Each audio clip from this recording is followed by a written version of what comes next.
오늘 함께 보실 말씀은 사무엘상 19장 18절에서 24절까지 말씀입니다. 사무엘상 19장 18절에서 24절까지 말씀입니다. 제가 가진 성경으로 구약 성경 441면에 있습니다.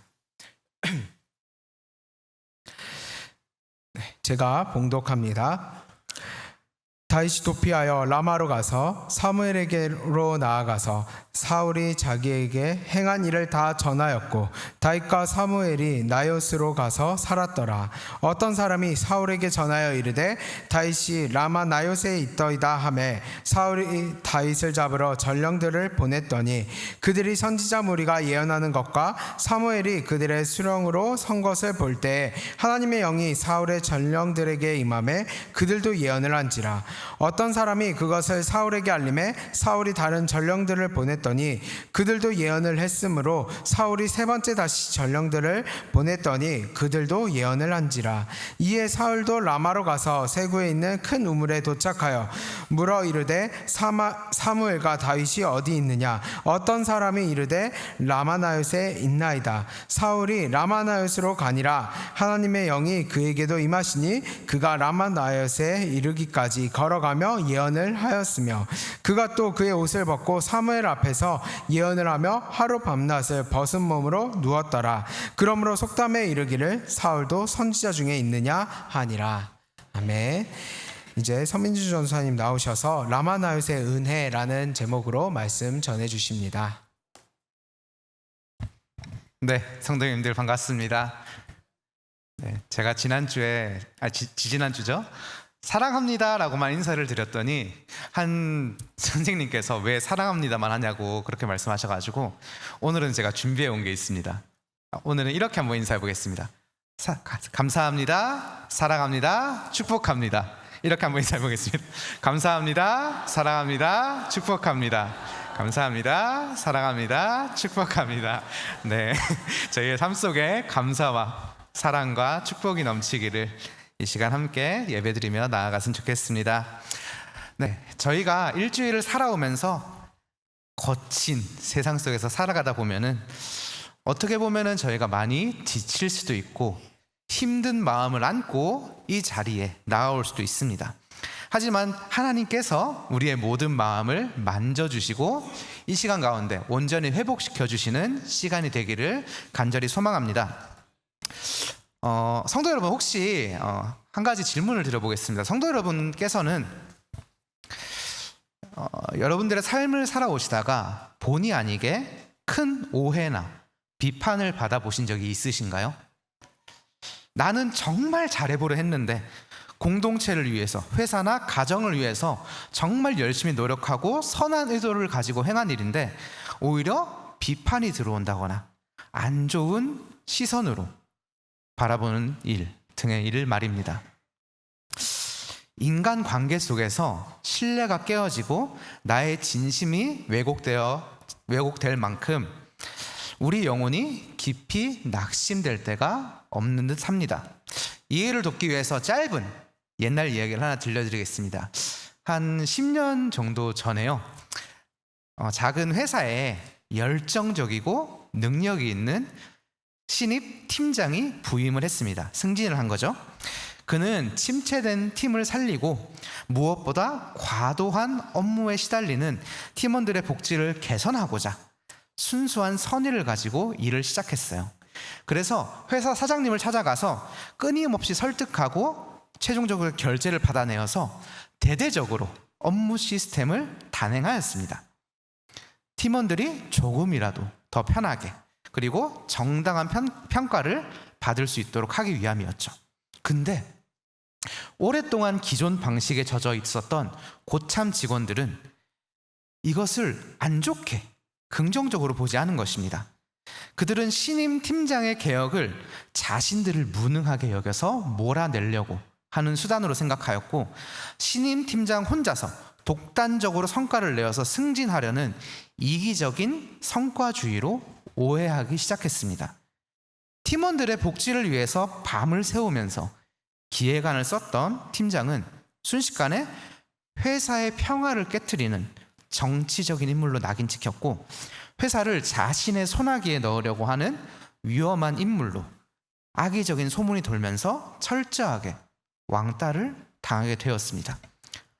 신임 팀장은 그저 회사를 사랑하고 팀원들을 아끼는 마음으로 행동했지만 상대방의 두려움, 시기심, 그리고 결핍이 거대한 오해를 낳았고 결국 그 팀장은 깊은 마음의 상처를 입고 회사를 그만두는 비극적인 결과를 낳게 되었습니다. 어쩌면 이것이 우리가 살아가는 일상의 모습이 아닐까라는 생각을 해봅니다. 우리 삶의 현장은 참으로 녹록지 않습니다. 직장에서, 가정과 삶의 자리에서 정말 순수한 선의를 가지고 때로는 교회를 위해서도 밤을 새워가며 헌신하고 봉사했는데 돌아오는 것은 따뜻한 격려나 칭찬이 아니라 독단적이다. 너만 잘났냐? 너만 신앙하니? 너만 집사니? 너만 팀장이니? 그러한 차가운 시선과 낙인일 때 우리는 정말 깊은 영적인 탈진을 경험하고는 합니다. 그럴 때마다 내가 왜 이러고 있나 하는 회의감이 밀려올 때도 있는 것이죠. 오늘 본문에 등장하는 다윗의 심정이 바로 그런 것입니다. 다윗은 이스라엘을 블레셋의 위협에서 골리앗의 손에서 구원한 민족의 영웅이었습니다. 사울 왕을 위해서 진심을 다해서 군사적 의무를 다했을 뿐만 아니라 악령이 들려 고통스러워하는 사울 왕을 위해서 온 마음으로 수금을 타던 충신 중의 충신이었습니다. 왕이 자신의 딸을 주어서 사위를 삼겠다 제안했을 때도 다윗은 사무엘상 18장 18절에서 볼 수 있듯이 내가 누구며 이스라엘의 내 친속이나 내 아버지의 집이 무엇이기에 내가 왕의 사위가 되리이까? 라고 말할 정도로 극도의 겸손함을 유지했던 사람입니다. 다윗은 단 한 번도 왕권을 탐하거나 사울을 해하려 한 적이 없었습니다. 그러나 사울 왕은 피해망상과 불타는 질투심에 사로잡혀 자신을 치료하기 위해서 수금을 타고 있던 다윗을 향해 사정없이 단창을 던져버렸습니다. 벽에 박힐 정도로 강하게 던진 그 단창을 다윗은 목숨을 걸고 피해야만 했죠. 목숨이 경각에 달린 이 인생 최대의 위기 속에서 나를 지켜줄 군대도 없고 나를 지지해줄 세력도 없는 이 고독한 상황 속에서 다윗은 어떠한 마음을 안고 어디로 도망쳤을까요? 그가 도망친 곳은 견고한 성벽이 있는 군사적인 요새나 사울의 영향력이 미치지 않는 요단강 건너의 이방 땅이 아니었습니다. 그는 하나님의 살아있는 말씀이 있고 영적인 지도자 사무엘이 있는 곳, 바로 라마 나요스로 피했습니다. 오늘의 본문이 주는 깊은 영적 은혜를 깨닫기 위해서는 다윗이 피한 이 라마 나요시 어떠한 곳인지, 성경 속에서 어떻게 증거하는 곳인지 먼저 살펴보고 인지할 필요가 있습니다. 라마 나요스는요, 베냐민 지파의 마을로서 예루살렘에서 북서쪽으로 약 40km 떨어진,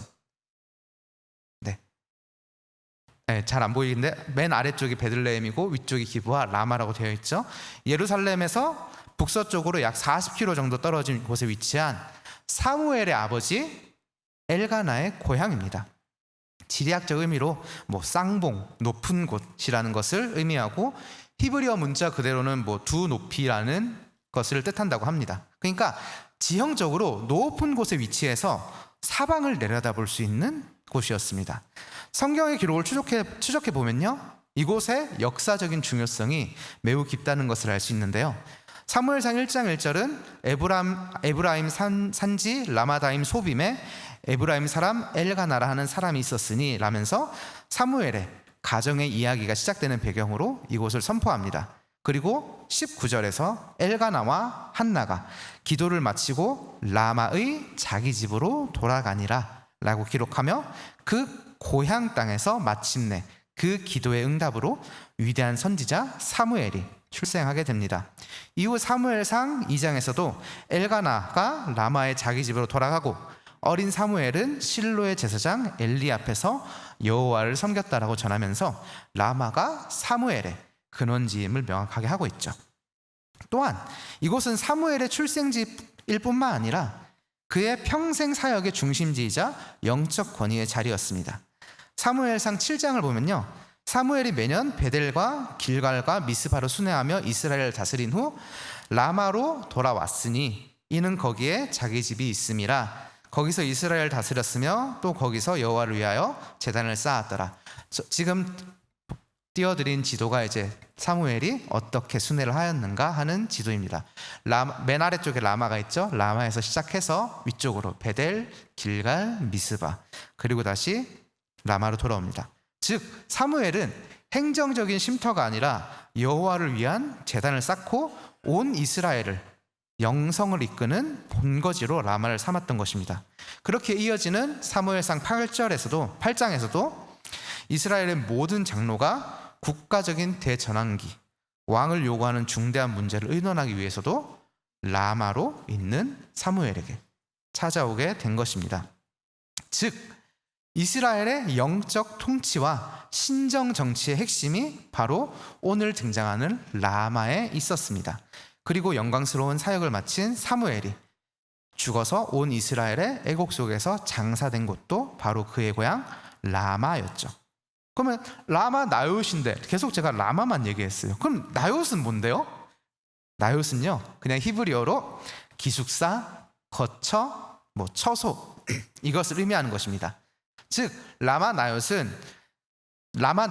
지명이라기보다는 라마에 있는 선지자들의 공동 처소를 뜻하는 것입니다.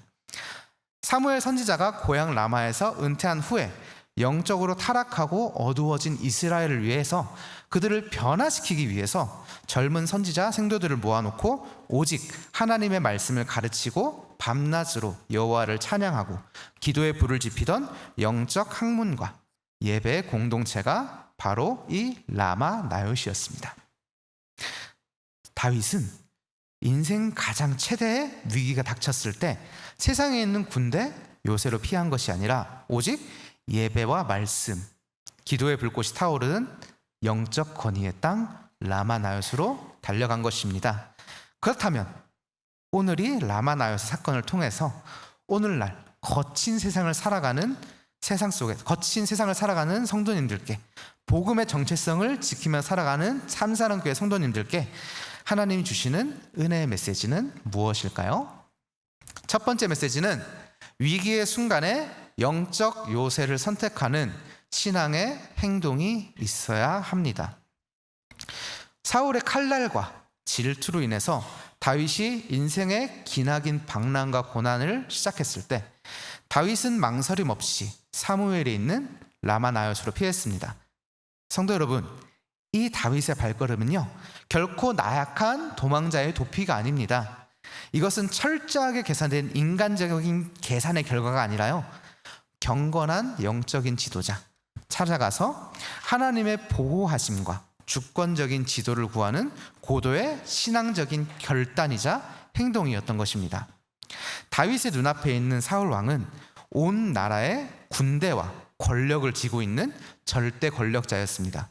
다윗이 만약 인간적인 생각으로 대항하려 했다면 자신을 따르는 용사들을 모아서 군사적 요새를 구축하거나 사울의 정적들과 결탁하거나 이웃 나라로 망명하여 정치적 망명 정부를 세우는 것이 훨씬 더 실효성 있는 대책이었을 것입니다.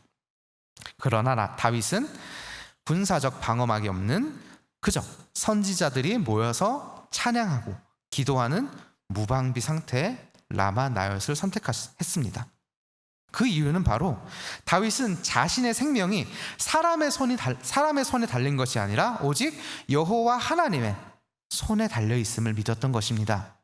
내 인생의 진짜 요새는 세상의 성벽이 아니라 하나님의 임재가 머무는 곳임을 고백한 것입니다. 이것이 바로 우리가 위기를 만났을 때 보여야 할 태도입니다.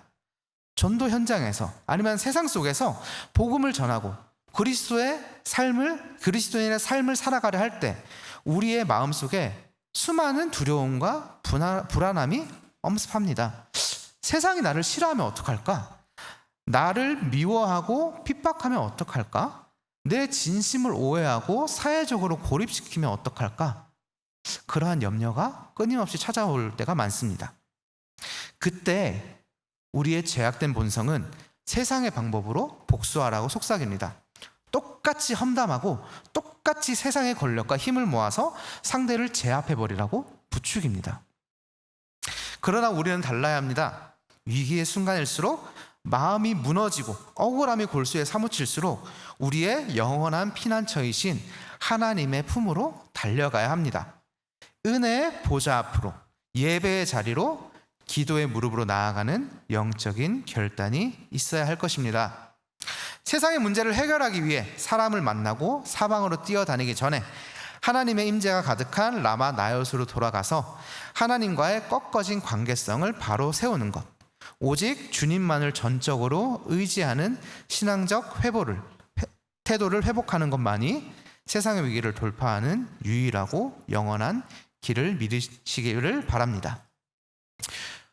오늘의 본문이 주는 두 번째 메시지는요, 대적의 악한 의도를 완벽하게 막으시는 하나님의 절대 주권을 신뢰해야 합니다.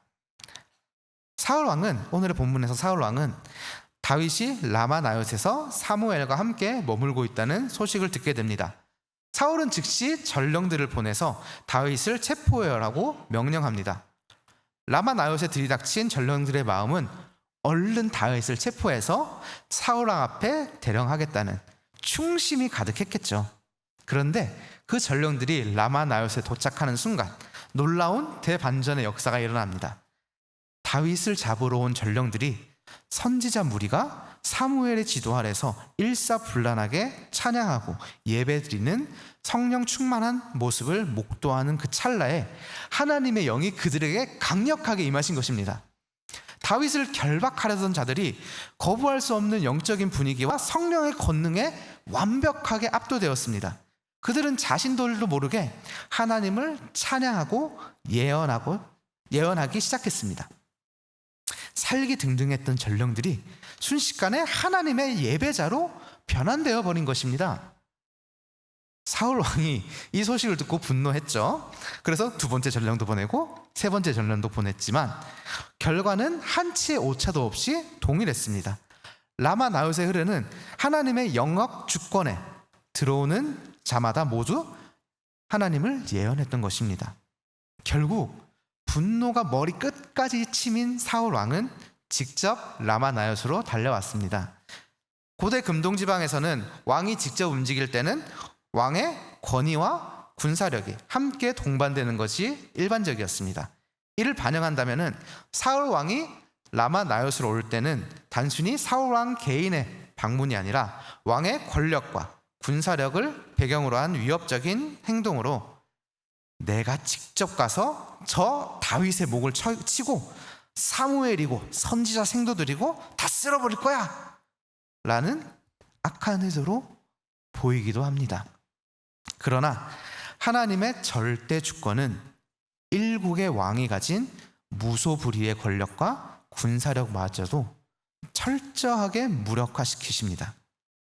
사울은 라마 나요스 경내에 도착하기도 전에 라마 근처의 우물에 이르렀을 때부터 하나님의 영에 강력하게 감동되었습니다. 그는 살기를 품고 걷는 것이 아니라 성령에 압도되어 길을 걸으면서 강제로 예언을 하게 되었습니다. 그리고 마침내 라마 나요스에 도착해서는 자신의 왕권을 상징하는 화려한 의복과 옷을 사정없이 벗어던지고 왕의 채통과 위엄을 모두 잃어버린 채 하루 밤낮을 성령의 권능 아래 무력하게 땅에 누워서 예언하게 되었습니다. 성도 여러분, 이것이 무엇을 선포합니까? 대적들의 손에는 시퍼런 칼이 쥐어져 있었고 그들의 뒤에는 국가의 권력이 있었지만 하나님의 절대 주권이 역사하시고 성령이 임재하자 그 칼과 권력은 아무런 힘도 쓰지 못하는 종이 호랑이가 되어버리고 말았습니다. 교회를 위협하고 성도의 사명을 무너뜨리려 하는 세상의 악한 흐름, 그 흐름이 아무리 거대하고 위협적이다 하더라도 온 우주 만물을 통치하시는 하나님의 주권적 섭리와 통치 앞에서는 그저 바람에 나는 겨와 같이 무력화된다는 사실을 명확하게 보여주시는 것입니다. 우리가 복음의 정체성을 지키며 살아갈 때 세상의 조롱과 핍박이 두려우십니까? 직장에서 예수를 믿는다는 이유로 불이익을 당할까 봐 전전긍긍하십니까? 성도 여러분, 기억하십시오. 하나님의 능력은 저들의 악한 의도를 원천적으로 차단하시고 대적들이 아무리 정교한 음모로 교회를 무너뜨리려 해도 하나님의 허락 없이는 성도들의 머리카락 하나 상하게 하지 못하게 하실 줄 믿으시기 바랍니다. 하나님의 절대 주권이 우리의 삶과 사명을 완벽하게 보호하십니다. 오늘의 본문이 주시는 마지막 세 번째 메시지는요, 하나님의 주권을 신뢰함으로 나아갈 때 세상 속에서 믿음의 담대함이 나타납니다. 사울 왕은 이 라마 나요세 사건 이후에도 영적인 눈이 열리지 않아서 정신을 차리지 못했습니다. 평생토록 군대를 동원해서 다윗을 추격했죠. 겉으로 보기에는 라마 나요세 사건이 끝난 후에도 다윗의 환경은 바뀐 것이 아무것도 없었습니다. 여전히 차가운 광야의 바위 틈에서 자야 했고 사울의 추격조를 피해서 도망다녀야 하는 비참한 도망자 신세였습니다.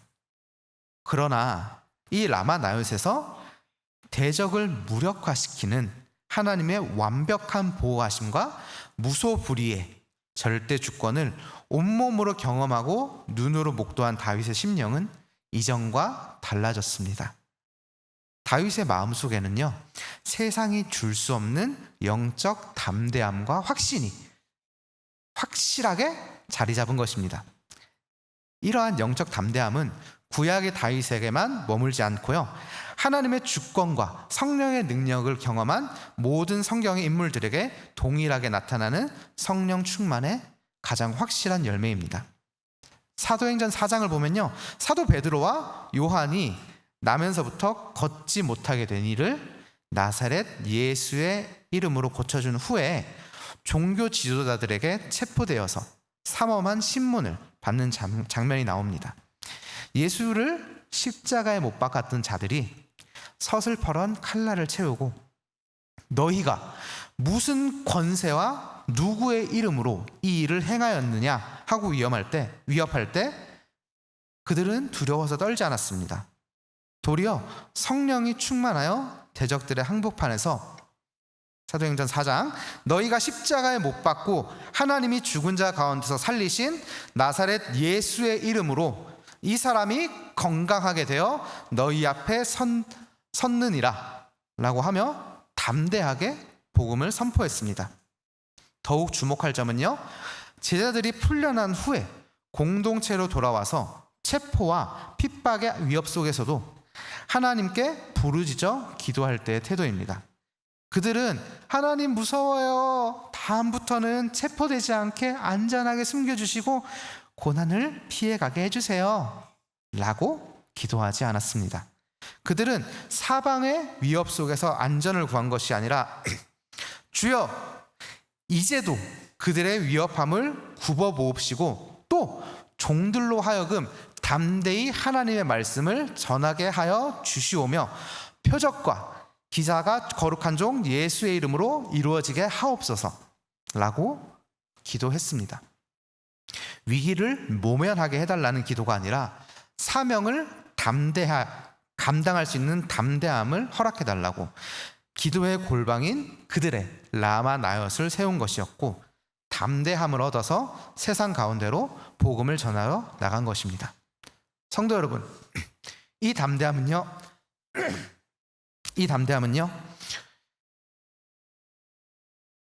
인간의 어떠한 기질이나 인간의 어떠한 성격으로 인해서 나오는 것이 아닙니다.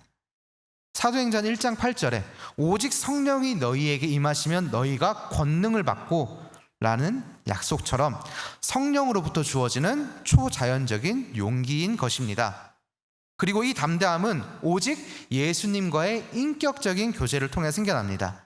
매일의 삶 속에서 주님과의 깊은 기도의 시간을 보내며 그분의 임재 아래 머물 때 비로소 세상을 이길 힘과 능력이 공급되는 것입니다. 이 담대함이 영혼에 부어지면 세상의 위협보다 더 강력한 사명감이 우리의 심령을 지배하게 됩니다. 눈물의 선지자 예레미야를 보십시오. 사방에서 조롱과 모욕을 당할 때 낙심하여서 내가 다시는 여호와를 선포하지 아니하며 그의 이름으로 말하지 아니하리라 라고 다짐하기도 했습니다. 우리도 세상에서 낙심하면 이제 그냥 조용하게 입 닫고 아무도 모르게 그냥 신앙생활 해야지 라고 마음먹지 않습니까? 그러나 예레미야는 이어서 고백합니다. 나의 마음이 불붙는 것 같아서 골수에 사무치니 답답하여 견딜 수가 없나이다. 세상이 주는 두려움보다 하나님이 주신 사명의 불꽃이 더 뜨거웠기 때문에 담대하게 말씀의 능력을 의지하여 선포했던 것입니다. 복음 전파와 말씀대로 살아내는 삶은 세상의 눈으로 볼 때는 미련하고 불필요한 행동처럼 보일지 모릅니다.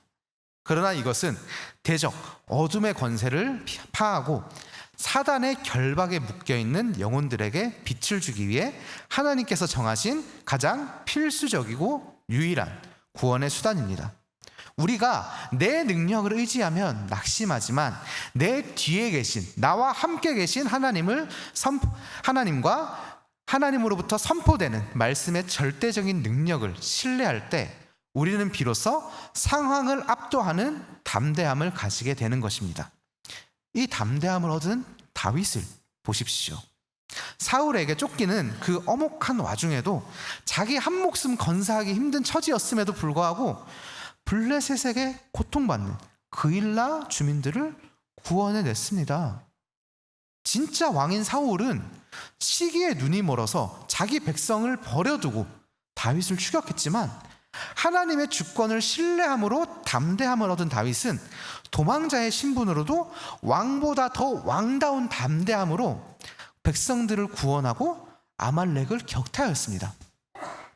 우리의 삶의 자리도 마찬가지입니다. 상황이 완벽해져야 사명을 감당할 수 있는 것이 아닙니다. 결핍 많고 문제 많은 나의 현장이 하나님이 절대 주권의 섭리 속에서 나를 배치하신 거룩한 선교지임을 믿고 예수 그리스도의 이름을 의지하여 담대히 나갈 때 하나님은 우리를 통해 강력한 말씀의 능력을 드러내시고 그분의 뜻을 이뤄가실 줄을 믿습니다. 말씀을 맺겠습니다. 사랑하는 참사랑교회 성도 여러분, 오늘 본문에 등장하는 라마 나옳의 사건을 깊이 묵상해 보면요, 한 가지 놀랍고도 두려운 영적인 진실을 맞이하게 됩니다. 하나님의 강력한 영에 압도되어 왕복을 벗어던지고 벌거벗은 채 무력하게 땅에 누워서 밤낮으로 예언을 하던 사울 왕과 그 전령들의 기이한 모습은 사실 다른 누구의 이야기가 아닙니다. 그것은 과거 하나님의 살아계심을 대적하고 내 고집과 내 정욕대로, 내 눈에 보기 좋은 대로 세상을 향해 시퍼런 칼날을 휘두르며 살아가던 저와 여러분들의 모습이었습니다.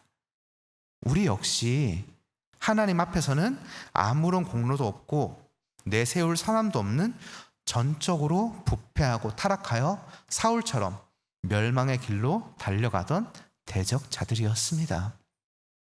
그러나 거부할 수 없는 하나님의 전적인 은혜가 우리를 먼저 찾아오셨고 완악했던 우리의 심령을 성령의 권능으로 깨트리셨습니다. 나를 무력화시키고 주님의 십자가 앞에 무릎을 꿇리셨기 때문에 우리가 오늘 이 자리에서 세상의 옷을 벗고 거룩한 예배자로 앉아서 주님을 찬양할 수 있는 것입니다. 이 모든 것이 하나님의 전적인 은혜인 것입니다.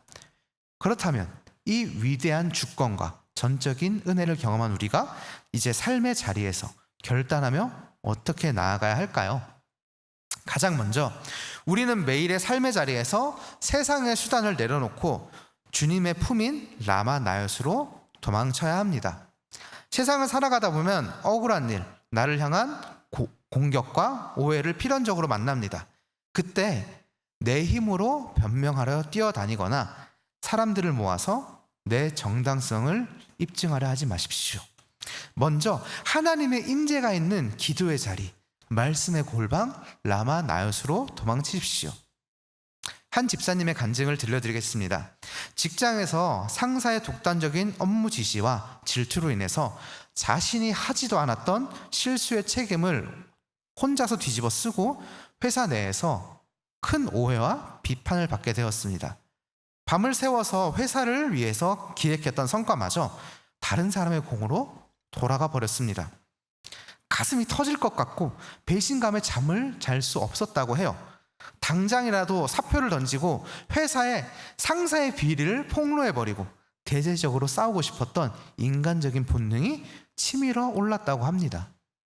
그러나 그 집사님은요, 그 순간 세상의 칼을 빼어들지 않고 매일 퇴근 후에 아무도 없는 교회의 차가운 본당 뒷자리에서 기도의 눈물을 쏟기 시작했습니다. 그곳이 바로 집사님의 라마 나요시였습니다.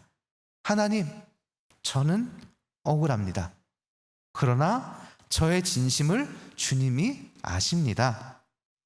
그렇게 일주일을 눈물로 주님의 품에 안겨서 기도하는 동안에 성령님께서 집사님의 마음에 세상에 줄 수 없는 평안과 담대함을 부어주셨습니다. 상사를 향한 미움이 사라지고 내 생명과 직장 생활의 주권이 사람에 있는 것이 아니라 하나님께 있음을 고백하게 된 것입니다.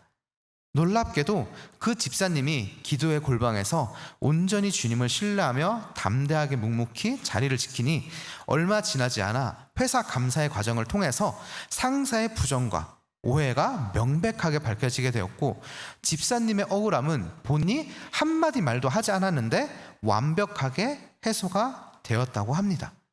하나님께서 대적의 악한 의도를 완벽하게 무력화시키신 것입니다. 세상에서 상처를 받을 때 기도의 라마 나요스로 도망치십시오. 주님께서 일하십니다.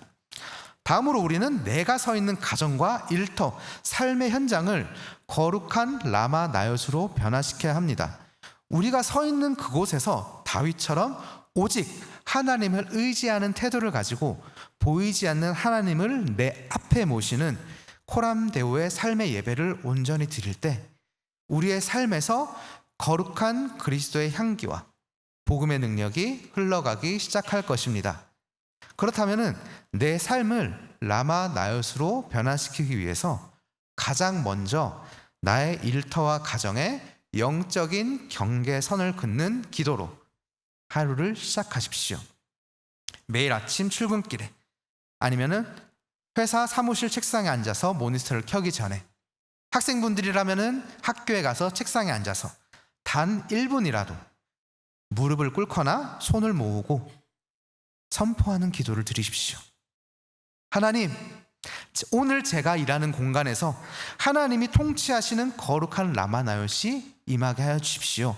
오늘 내가 만나는 모든 사람에게 복음의 향기가 들어가게 하시고 나를 공격하는 악한 의도들이 성령님의 임재 아래 무력화되게 하여 주십시오. 이 짧은 기도가 내가 듣는 땅에 영적 공기를 바꾸는 첫 걸음이 되어줍니다. 그리고 세상의 거친 언어 속에서 축복과 찬양의 언어를 고수하십시오. 라마 나요스는 밤낮으로 여호와를 찬양하는 하나님의 말씀이 끊이지 않던 곳이었습니다. 직장에서 나를 향해 억울한 비난이 쏟아지고 시기와 질투의 차가운 시선이 밀려들 때 똑같이 분노하고 세상의 언어로 맞받아치고 싶은 유혹을 거부하십시오. 나를 대적하는 이들을 향해 오히려 격려와 감사의 말을 건네고 보이지 않는 곳에서 그들을 축복하고 하나님을 찬양하는 소리를 내십시오. 악한 자들이 그리스도인들의 입에서 흘러나오는 원망 없는 평안과 찬양의 소리를 들을 때 도리어 그 완악함이 성령님의 권능 아래 압도되고 무력화되는 역사를 목도하게 될 것입니다. 마지막으로 나에게 주어진 일상의 직무를 왕다운 권위와 탁월함으로 감당하십시오. 다윗이 쫓기는 와중에도 사명감으로 그 일날을 구원하고 왕답게 행동했던 것처럼 우리도 세상이 알아주지 않고 오해할지라도 나에게 맡겨진 작은 업무 하나, 가사노동 하나를 주님께 하듯이 정직하고 탁월하게 수행해내는 것입니다. 억울함에 빠져서 허우적거리는 것이 아니라 내 뒤에 계신 하나님을 신뢰함으로 당당하고 성실하게 나의 책임을 완수해 나갈 때 세상은 우리의 삶의 태도 앞에 압도될 수밖에 없습니다. 사랑하는 참사랑교회 성도 여러분, 우리의 힘으로는 세상을 바꿀 수 없습니다. 우리도 연약하고 허물이 많은 자들입니다. 그러나 우리가 다윗처럼 위기의 순간마다 진짜 요새이신 하나님을 온전히 의지하며 내 삶의 자리를 예배의 처소로 바꾸어 갈 때 우리 뒤에 계신, 우리와 함께 계신 전능하신 하나님께서 친히 대적들의 입을 막으시고 악한 의도를 무력화시키시며 세상이 교회를 두려워하고 경외하게 만드실 줄을 믿습니다. 이번 한 주간도 여러분의 발걸음이 닿는 직장과 일터와 가정과 학교의 모든 현장마다 거룩한 성령의 임재가 임하고 찬양이 터져 나오는 은혜의 라마 나옅이 되기를, 그리하여 삶의 모든 전투에서 당당하게 승리하는 저와 참사랑교회의 모든 복된 성도님들이 되시기를 주님의 이름으로 간절히 소망합니다.